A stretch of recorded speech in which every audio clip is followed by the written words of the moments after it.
WNBA Finals just finished. Shout out to the Vegas Aces. They won 3-2.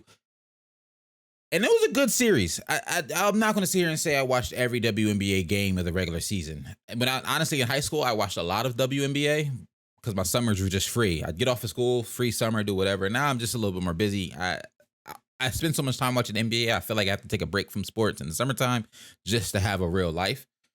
But I try to tune into the playoffs.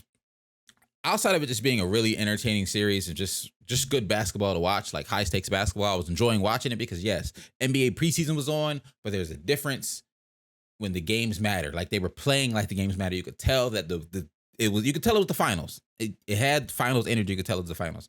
But a couple of things I like specifically about the W broadcast that's different and I talked about this on Dan's podcast of how the NBA tries different things with their different entities, whether it be the G League or the WNBA, such as the 14-second shot clock after a rebound, such as the Commissioner's Cup that happens in the WNBA. Now we have the in-season tournament. They tried that out there first. They tried the 14-second shot clock in the G League first.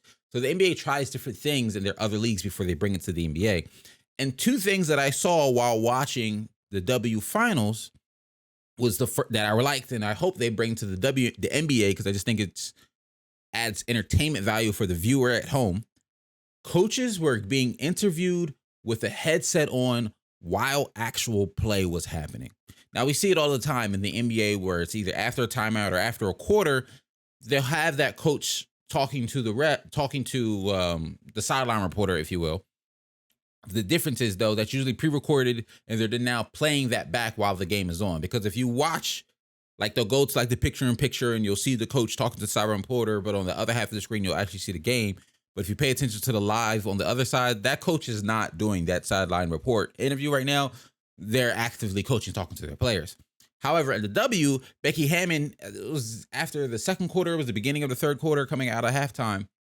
She had a headset on, and they were asking her questions. She was engaging, but the game was live. And you could see her eyes watching the game. They still had a camera on her. And there was even some times where she stopped answering the question and yelled something out, like yelled a call out to her players, whether I don't remember if it was a defense assignment or calling out the offensive play.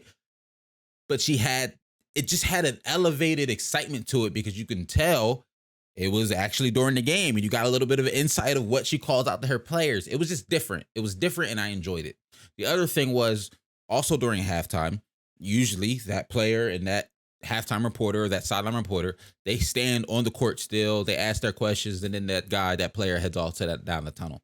In the W, I don't know what, for whatever reason, I don't know if it was because I don't know, truthfully, I can't tell you if this is a normal thing or it's because they had a certain entertainer or whatever, a certain halftime show they had to quickly get ready for.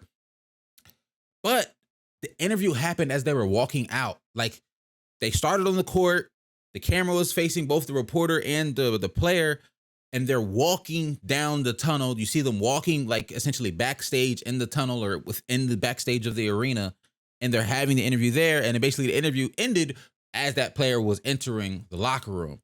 It was just different. It was a different vibe. They still got a good question off. The player still answered the typical player. You know, we're just trying to figure things out. We're seeing what the defense gives us type of answers, but it was just different optically. And I enjoyed it. Hopefully the NBA does something like that soon with their broadcast at NBA. I know the TV deals and TV contracts are coming up soon. That's been a big conversation point over the last couple of months this past summer and looking at contracts and new money coming into the league.